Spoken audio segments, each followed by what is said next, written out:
In less than 10 minutes, I'm going to cut through all of the moral chaos surrounding the Israeli-Palestinian issue, using moral philosophy, but only the principles from it that are nearly universally agreed upon, that and international law that almost every country has signed on to. Public school has made us all immeasurably dumber than we would have been in countless ways.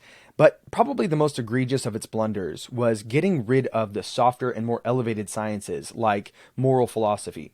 In the divorce between the sciences, math got the kids, and moral philosophy got the one-bedroom apartment and microwavable dinners known as cable television. On these programs, which people like you and I depend upon to be able to form coherent opinions about what's happening in the world, not only are facts simply omitted or ripped entirely out of their contexts, they're then analyzed by people who are just as hopelessly miseducated as you and I. It truly is the blind leading the blind. But thankfully, the solution is not that far away. The internet has made all of the classic writings of the most brilliant minds of the last several millennia accessible to us for free. One such insight is the doctrine of double effect. It was first introduced by St. Thomas Aquinas, who was defending of all things self-defense. And he said that while it would be wrong to intentionally try to kill somebody who's attacking you, if their death is the unintended consequence of you defending yourself, it's still morally permissive to do just that. The death of the aggressor would be considered the double or the secondary effect. Reflecting on this insight has given us the ability to sort of lay out a series of tests to determine if an action is permissible even if it has a foreseen negative consequence. Let's go ahead and look over these standards and see how Israel and Hamas measure up. Number one, in order for your action to be permissible, even if it has a foreseen negative consequence, number one, the act has to be either morally good or at least morally indifferent. It is a positive moral good for Israel to attack the terrorists who are intentionally murdering and slaughtering and raping and kidnapping their people. Number two, the agent may not positively will the bad effect. The bad effect, or the double effect, will be that civilians in Gaza will almost certainly, no, they will certainly die, and they have died in this conflict. That's the foreseen double effect. But is that what is intended? No, it is not. They are not positively intending that. In fact, continuing on, if you can obtain the good effect without the bad effect, you should do so. We see Israel doing exactly that whenever they drop knock bombs. If you haven't ever seen it, here the building on the right is going to receive a knock bomb. Shakes the whole building, and then they give them several minutes to get out. Then several minutes later, once the civilians have had time to get out, but the terrorists have not had time to move all their military installation, they drop the actual rocket, thus blowing up the military installation while preserving the life of as many civilians as possible. How about Hamas? Well, they fail this test again because they are positively willing the bad effect.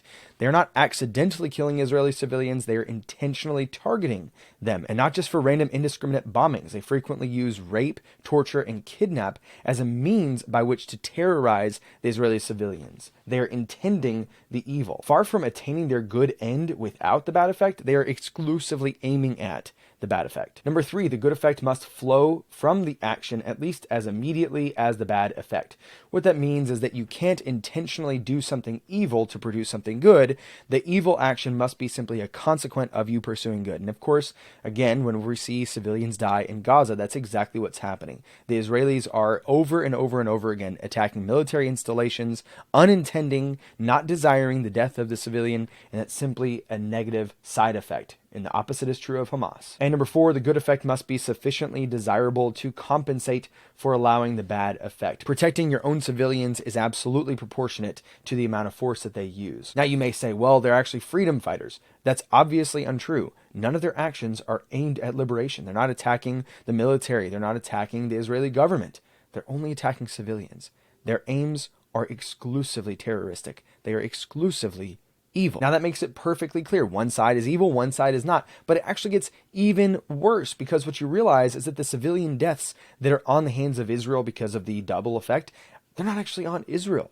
They're on Hamas. They're only there because Hamas is intentionally endangering them. And according to international law, they are the ones to blame. Let's look here at the International Criminal Court. Pursuant to Article 82B23 from 1998, utilizing the presence of civilians to shield your military forces and to make them immune from military operations constitutes a war crime in international armed conflicts. It is exclusively Hamas's fault. They are the war criminals. Every time you see a Palestinian killed, know that it is because they intentionally placed those civilians near their military installations or their military installations near their civilians. And of course, that principle has been reiterated over and over again. Geneva Convention number 3, no prisoner of war at any time is to be sent or detained near areas of fire near the combat zone, nor may their presence be used to render certain points or areas immune from military operations.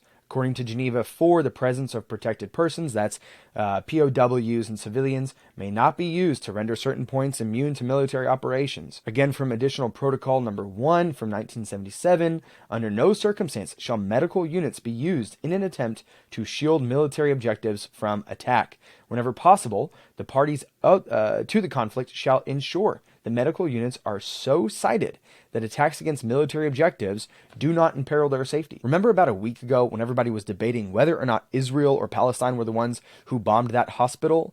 It is exclusively the responsibility of Hamas to protect their hospitals by moving all of their military installations as far away as humanly possible.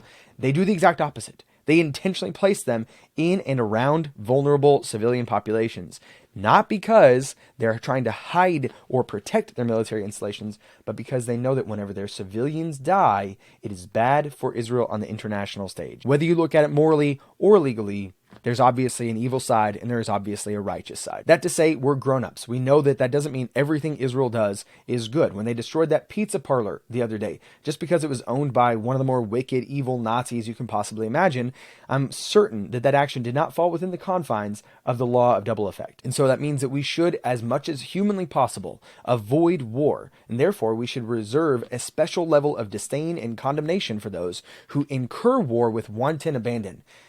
And spoiler warning, that's Hamas again. That's it for today. Please consider joining the Patreon. Like, share, subscribe. It really boosts the algorithm. And until next time, I'm reminding you, trust in God and keep your powder dry.